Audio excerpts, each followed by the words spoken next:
Finalmente Jó quebrou o silêncio e amaldiçoou o dia do seu nascimento.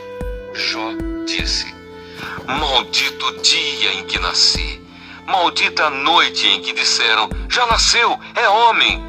Que aquele dia vire escuridão, que Deus lá do alto não se importe com ele e que nunca mais a luz o ilumine. Que a escuridão e as trevas o dominem, que as nuvens o cubram e apaguem a luz do sol. Que aquela noite fique sempre escura e que desapareça do calendário.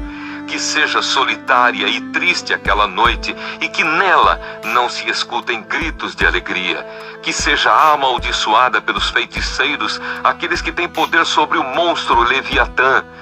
Que escureçam as estrelas da sua manhã, que ela espere a luz e a luz não venha, e que a sua madrugada não chegue. Pois ela deixou que minha mãe me desse a luz e não me poupou de todo este sofrimento.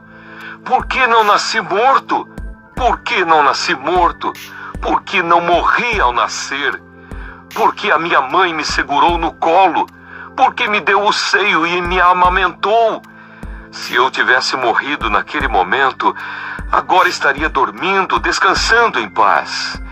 Estaria com reis e altas autoridades que reconstruíram palácios antigos, ou estaria com governadores que encheram as suas casas de ouro e de prata.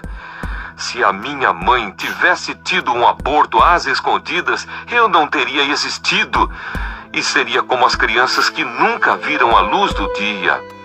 Na sepultura acaba a agitação dos maus, e ali repousam os que estão cansados. Ali os prisioneiros descansam juntos, e já não ouvem mais os gritos do capataz. Ali estão os importantes e os humildes, e os escravos ficam livres dos seus donos. Por que os infelizes continuam vivendo? Por que os infelizes continuam vendo a luz? Por que deixar que vivam os que têm o coração amargurado? Eles esperam a morte e ela não vem, embora a desejem mais do que riquezas. Eles ficam muito alegres e felizes quando por fim descem para a sepultura. Deus os faz caminhar às cegas e os cerca de todos os lados. Em vez de comer, eu choro, e os meus gemidos se derramam como água. Aquilo que eu temia foi o que aconteceu, e o que mais me dava medo me atingiu. Não tenho paz, nem descanso, nem sossego. Só tenho agitação.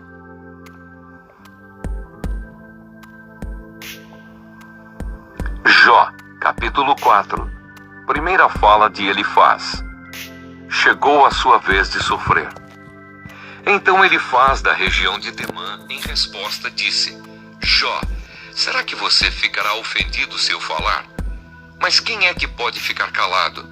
Você ensinou muita gente e deu forças a muitas pessoas desanimadas. Quando alguém tropeçava, cansado e fraco, as suas palavras o animavam a ficar de pé. Mas agora que chegou a sua vez de sofrer, como é que você perde a paciência e a coragem?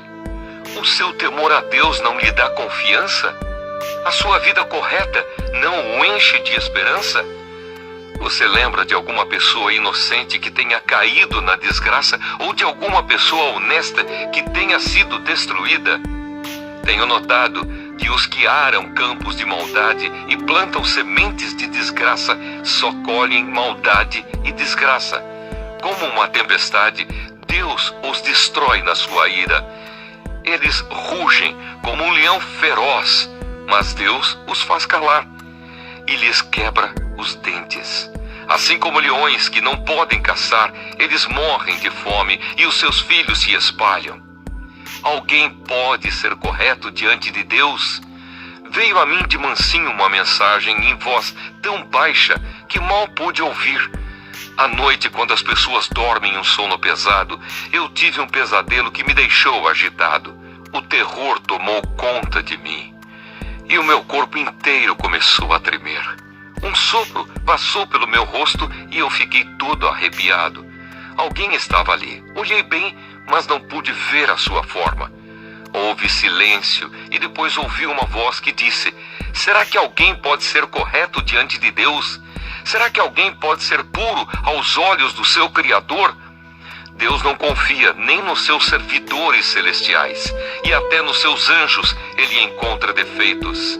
Então você pensa que ele vai confiar nos seres humanos, que são feitos de barro, que foram criados do pó e que podem ser esmagados como uma traça? Podemos estar vivos de manhã, mas de tarde morreremos para sempre, e ninguém se importa. A nossa vida se acaba como cai uma barraca, e morremos sem termos alcançado a sabedoria.